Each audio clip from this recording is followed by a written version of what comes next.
Okay, in this video we need to take a look at mitochondrial transport. Now there are two different types of molecules that need to be transported into mitochondria. We have the small molecules that are involved in metabolism, and we also have proteins.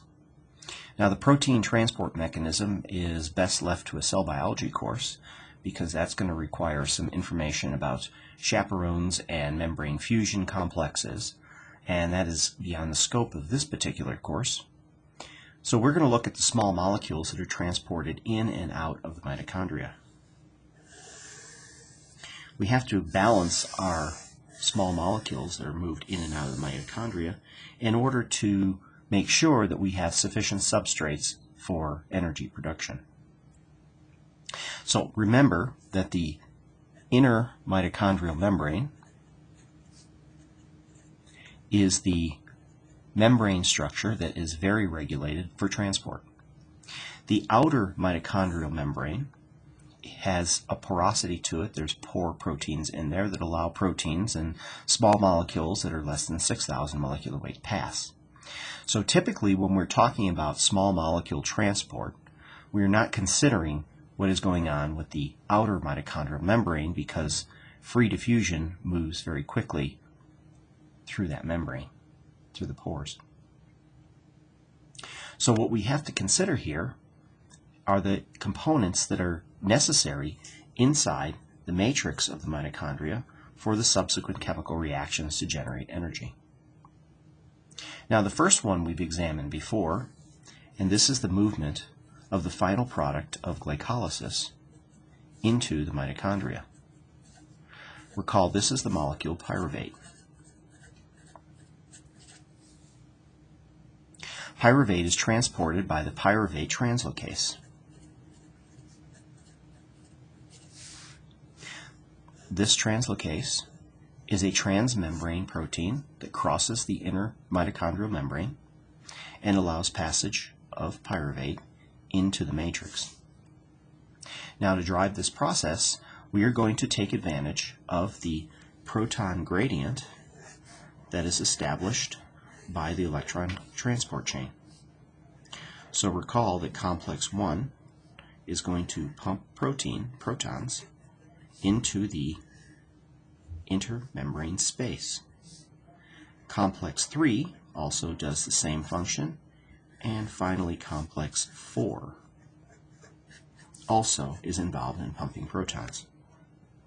This is generating our proton motive force that we saw in a previous video, and it is also considered an electrochemical gradient.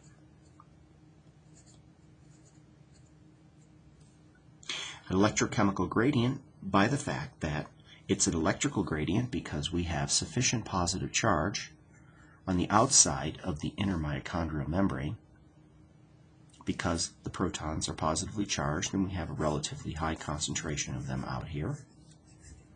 And that, of course, because you're moving charge, that's going to cause a charge displacement. And so the inside of the inner mitochondrial membrane will be slightly negative relative to the outside. So moving pyruvate into the mitochondrial matrix, we are going to take advantage of this gradient. And we are going to use the gradient to transport pyruvate. So recall this is secondary active transport.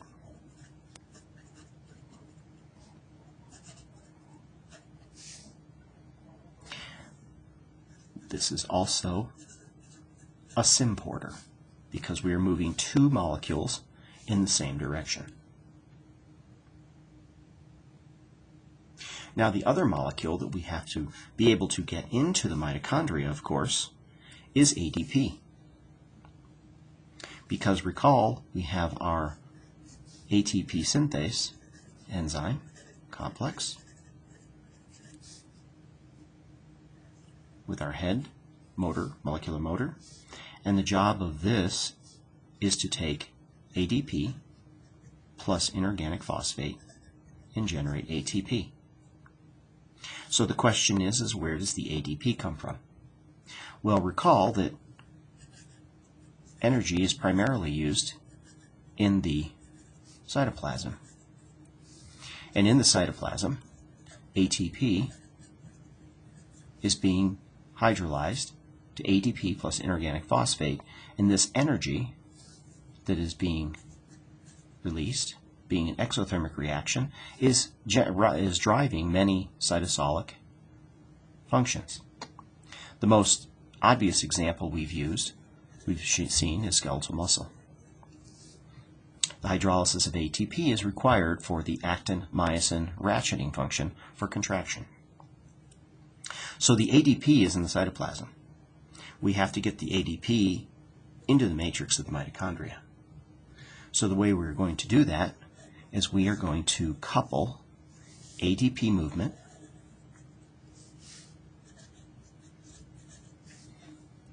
inside the matrix to the release of ATP. Now this is a one-to-one transporter. It is also called an antiporter because we are moving two substrates in the opposite direction. And being a one-to-one transporter, it works out great stoichiometry-wise for the function and product of the ATP synthase enzyme. So as ATP is being synthesized, it is having binding to the inside and ADP bonds to the outside, and we get a translocation event. Now the other thing that drives this process is recall that ATP has 4 negative charges. ADP has 3 negative charges. Recall that the gradient that we have of protons is an electrochemical gradient, and so that the imbalance of charge between the ATP and ADP, the extra negative charge in ATP, is being attracted to the positive charge on the outer surface of the inner mitochondrial membrane. That is also assisting in the movement and transport of ADP and ATP. Now finally, we haven't talked about inorganic phosphate here. We have to be able to import inorganic phosphate, and so we have a transporter here that is a symporter.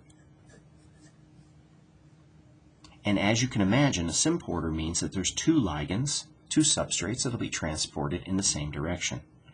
We need inorganic phosphate inside the cell, inside the mitochondrial matrix, and so we're going to take that from the cytoplasm. Again, we have a excellent source of inorganic phosphate because of the hydrolysis of ATP, so that's coming from the cytosol. And as before we've seen with the pyruvate translocase, we are going to take advantage of the proton gradient. So this symporter will bind inorganic phosphate and protons on one surface and transport those together to the matrix of the mitochondria.